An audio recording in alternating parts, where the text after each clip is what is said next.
Shalom, shalom, shalom, les Koulam, Boker Tov, bonjour tout le monde.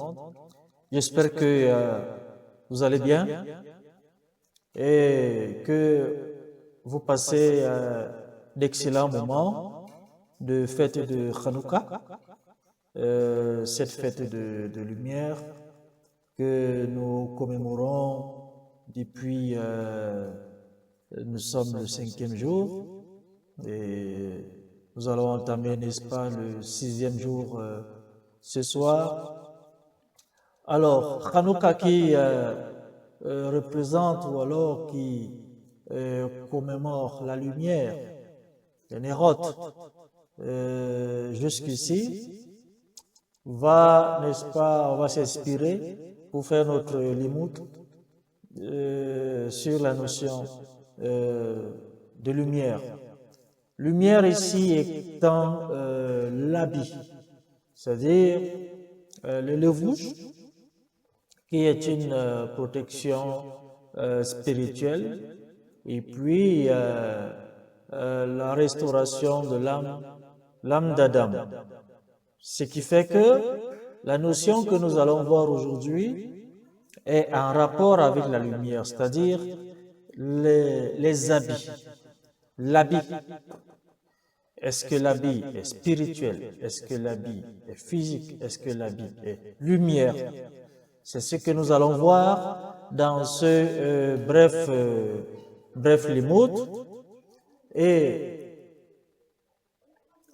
il faut dire que le limout sur la signification des vêtements constitue bien plus qu'une étude mystique. Et il est une véritable réappropriation de l'identité spirituelle perdue. En révélant, n'est-ce pas, que le vêtement n'est pas uniquement un tissu extérieur, mais plutôt une enveloppe spirituelle, les vouches rouhani. Ceci va redonner au corps sa dimension sacrée et rappelle que chaque geste quotidien est porteur, n'est-ce pas, d'une résonance cosmique. Ça veut dire quoi?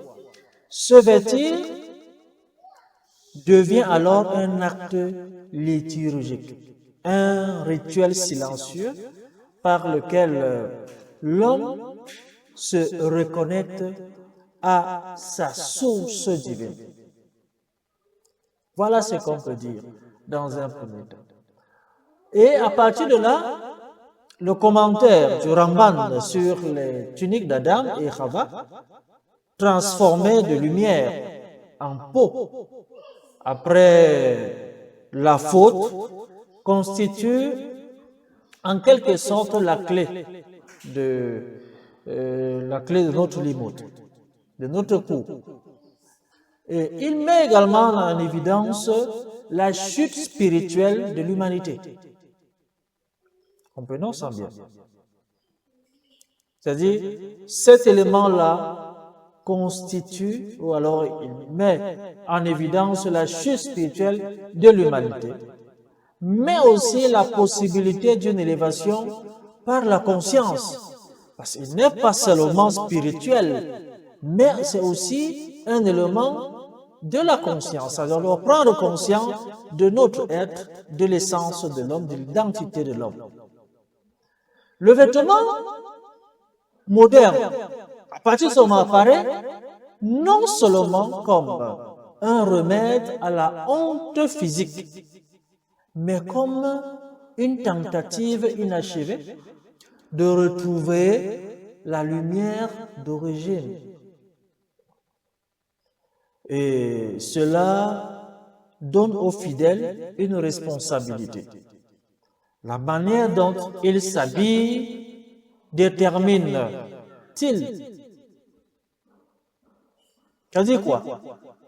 La manière dont ils s'habillent détermine s'il avance vers la réparation, c'est-à-dire le tikkun, ou s'il demeure prisonnier de la chute. Alors, on comprend à partir de ce moment que ce vêtement qui est à l'origine la lumière, c'est-à-dire Adam, Arishon et Chava, au partir du moment où ils se sont rendus compte qu'ils étaient nus. Mais le Ramban nous rappelle que l'habit qui enveloppait Adam et Chava n'était pas cet habit dont nous avons au jour d'aujourd'hui. Ils étaient habillés en lumière. C'est la lumière qui les recouvrait. Et ayant perdu cette lumière après la faute, ils se sont rendus compte qu'ils sont nus. Et Hachem, à partir de ce moment, Ensof, il a recouvert Adam et Hava des habits de peau, des habits en peau. Au jour d'aujourd'hui, nous avons évolué dans ce milieu où la modernité nous a permis d'avoir les habits conformes qui malheureusement certains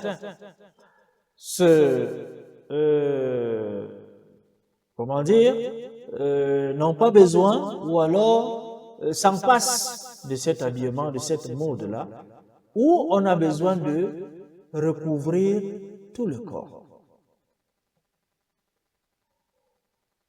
Malheureusement, ça fait que l'homme arrive à perdre un élément essentiel qui est sa source ou alors son identité.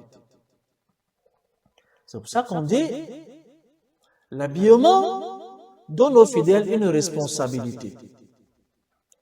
Et on dit également que la manière dont je devais m'habiller, ça va déterminer si je m'avance vers une réparation, vers un tikkun. C'est pour ça que il n'est pas agréable à quelqu'un de s'habiller de manière déviante.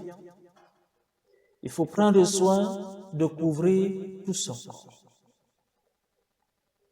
Tant que je m'habille de manière indécente, il faut comprendre que je demeure prisonnier de la chute d'Adam.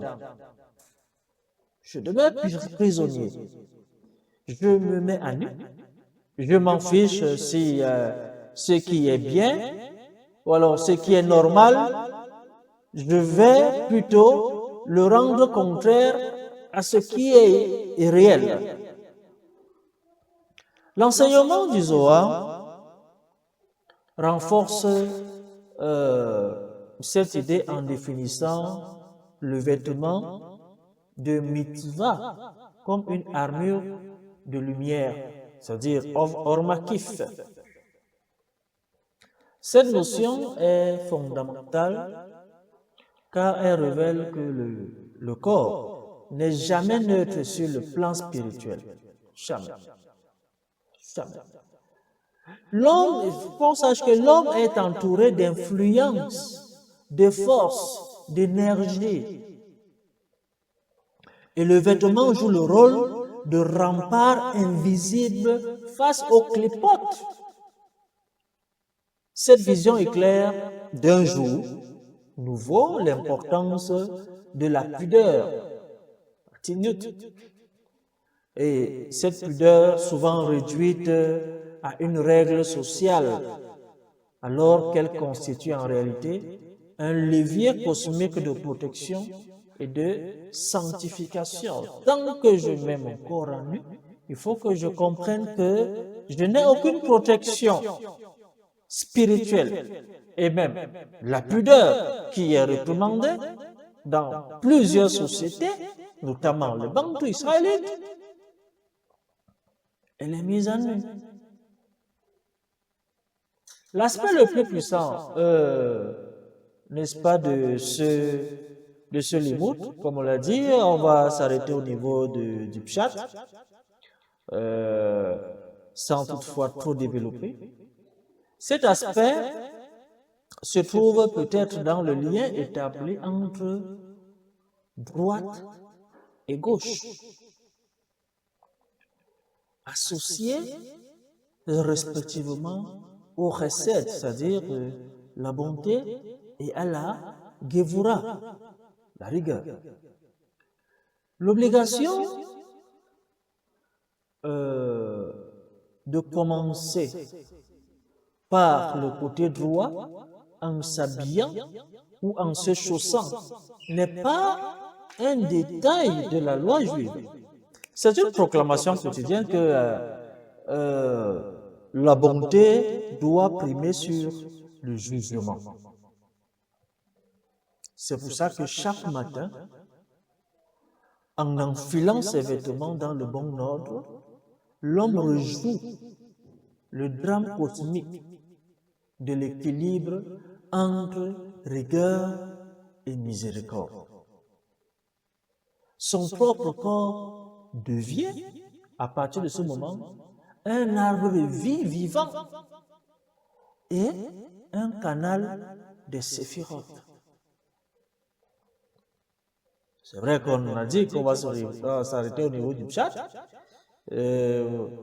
On est obligé parfois de mentionner des séphiroth et bien d'autres notions. Alors, qu'est-ce que cela nous apporte, nous les Bantous israélites?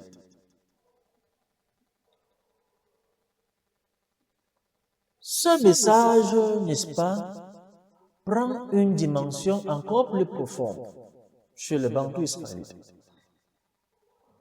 Pourquoi? Le peuple, ou alors les Bantous israélites, c'est un peuple qui a subi déportation identitaire, humiliation, colonisation culturelle et perte d'héritage. Et dès lors qu'on a compris ça, on verra que ce peuple retrouve dans le vêtement une clé de réhabilitation spirituelle. L'habit, à partir de ce moment, devient une déclaration d'alliance, un rappel silencieux mais puissant de l'appartenance à Israël.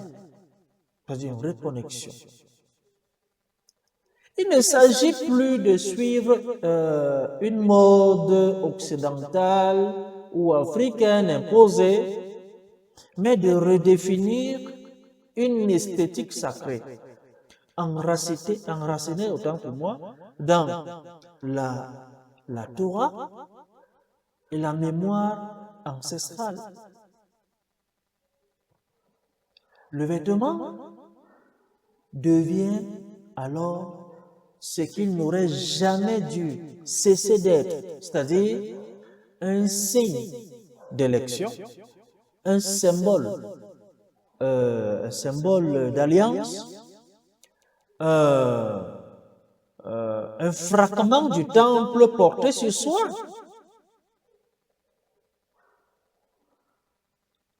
Dès lors, chaque Bantou israélite qui choisit de se vêtir avec dignité, avec pudeur et intention, répare non seulement sa propre âme, mais aussi une partie de l'histoire brisée de ses ancêtres. Voilà la nécessité de la reconnexion à partir de l'habit. On comprend que l'habit n'est pas un simple élément pour couvrir notre corps, mais c'est une garantie pour une meilleure connexion. Il participe à une élévation collective, l'habit, que nous négligeons tant. Il faut que tu comprennes que l'habit que tu portes constitue, alors participe à une élévation collective, à un retour progressif vers la lumière d'Adam.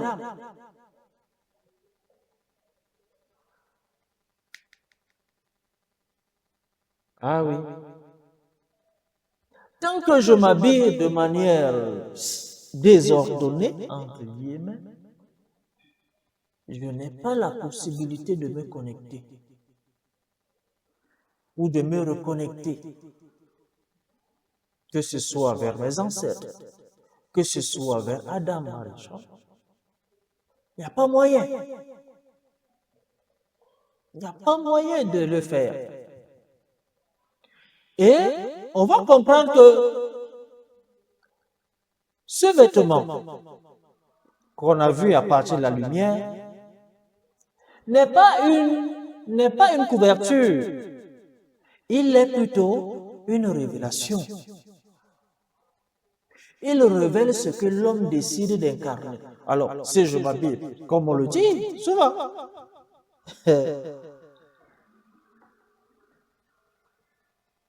l'habit ne fait pas le moine. Mais c'est par cet habit qu'on va le reconnaître.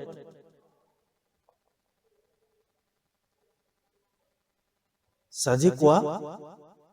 De la manière dont je m'habille, ainsi, mon identité est révélée.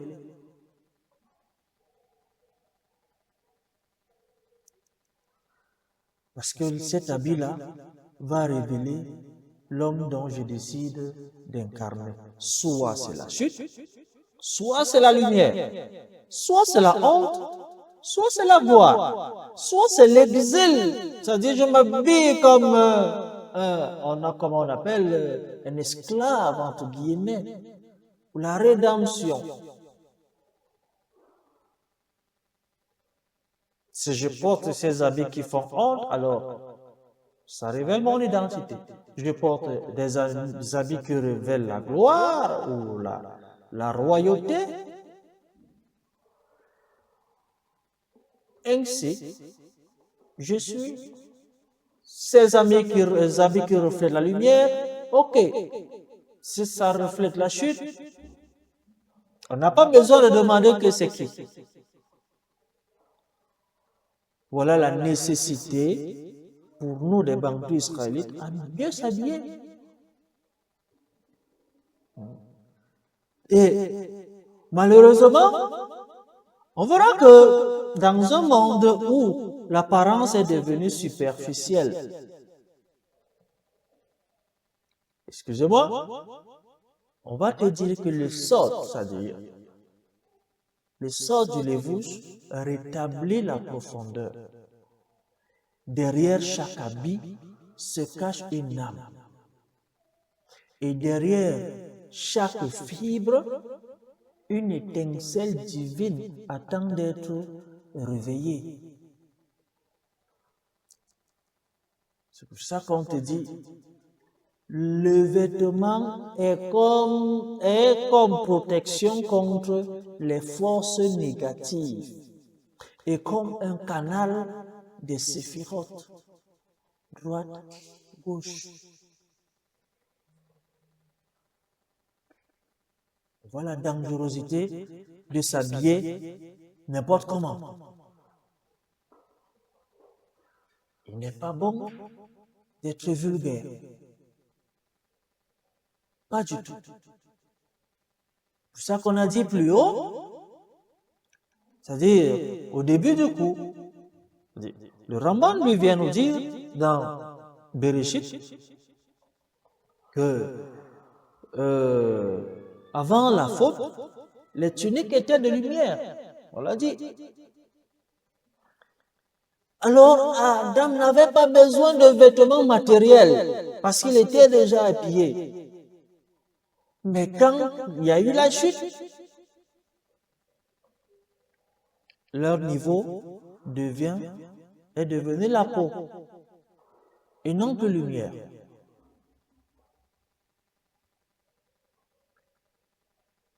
Ça veut dire quoi? Le vêtement matériel est le résultat d'une chute spirituelle. Il faut qu'on comprenne ça. Le vêtement matériel est le résultat d'une chute matérielle. Mais si déjà le vêtement matériel est le résultat de tel, pourquoi encore rester nu? Pourquoi davantage rester nu? Pourquoi continuer à rester nu?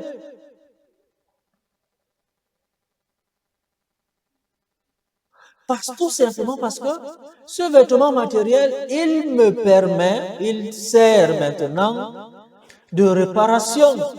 Si on te dit que ce vêtement que tu portes te sert de réparation, ou alors te sert de tikkun, pourquoi rester encore nu?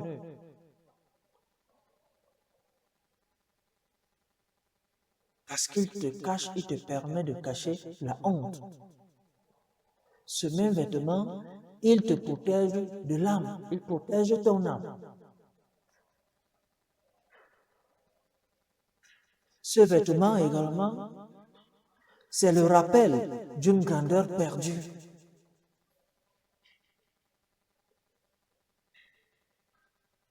Tant que je ne comprends pas ça,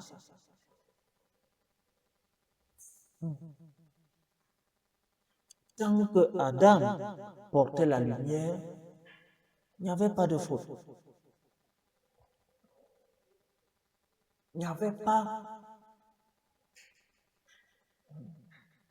C'est pour ça que celui qui s'habille normalement est revêtu d'un vêtement céleste. C'est clair.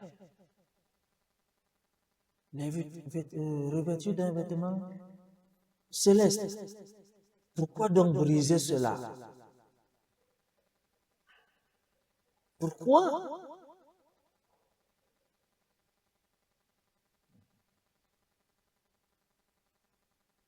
C'est pour ça que, avant même la déportation et tout le reste, nos ancêtres, les Bakongo, les Bassa, peuple bantou, ils portaient des vêtements sacrés, des vêtements de valeur. Ces vêtements qui couvraient le corps par pudeur. Et ces vêtements qui avaient des signes de sacralité, c'est-à-dire pas une ceinture, des coiffes. Mais qu'est-ce que la colonisation a fait? C'est-à-dire la colonisation et les religions étrangères, qu'est-ce qu'ils ont fait? La nudité culturelle, c'est-à-dire on t'a levé de ta culture, on t'a déraciné, on t'a amené à avoir honte de ton identité. Au point où je suis incapable de parler ma langue, tu as honte de ton identité. Déconnexion du sacré, c'est-à-dire que non, vraiment, les cultures, les traditions, les coutumes, on t'a déconnecté de tout ça.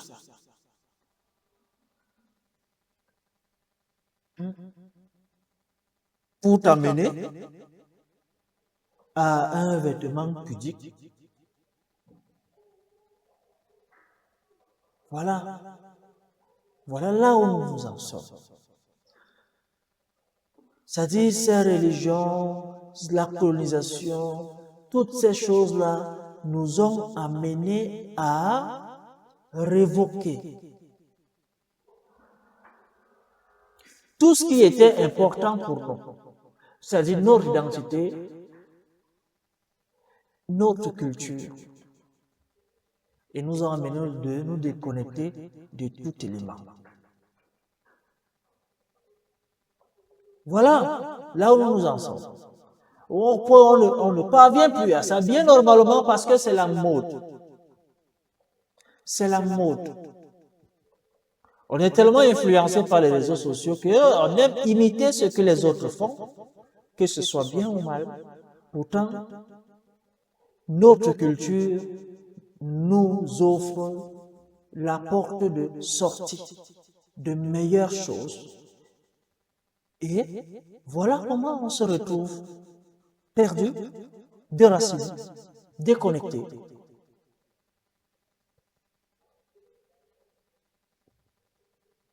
Et à partir de ce moment, on doit s'accuser soi-même. On n'a plus besoin d'accuser X ou Y. Non. Misrat Hachem, on peut se perdre,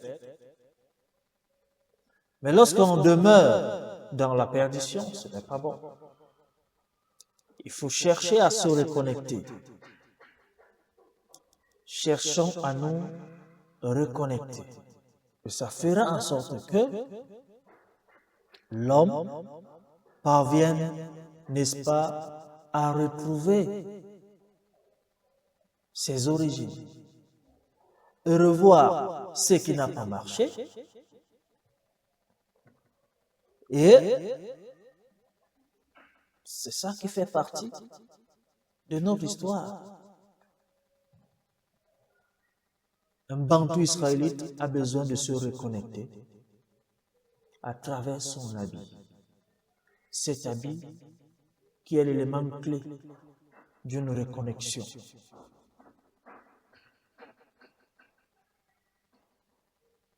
Et c'est ça qui permettra que tu sois, n'est-ce pas, sous la protection de la lumière qui recouvrait Adam.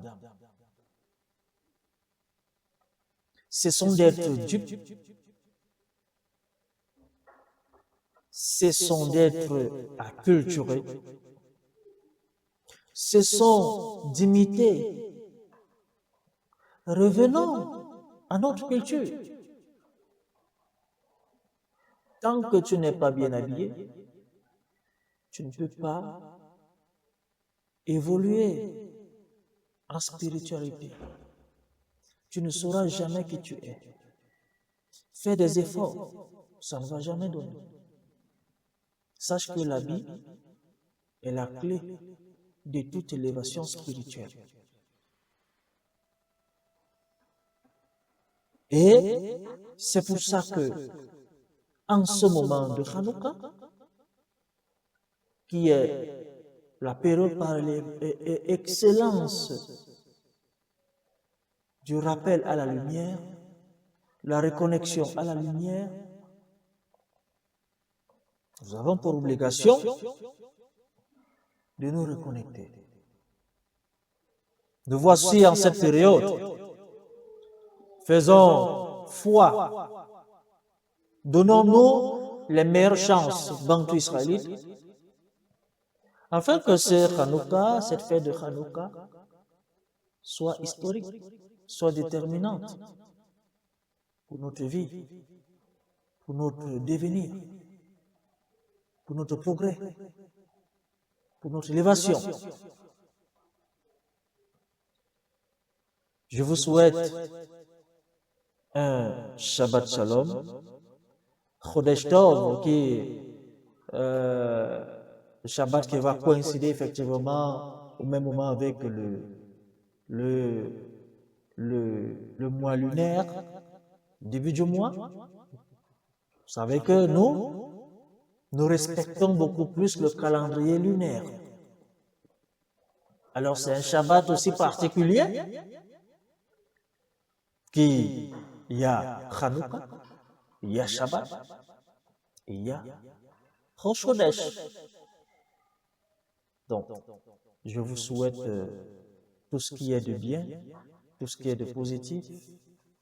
Faites des efforts de vous reconnecter à la Torah, parce que c'est elle la clé de toute chose.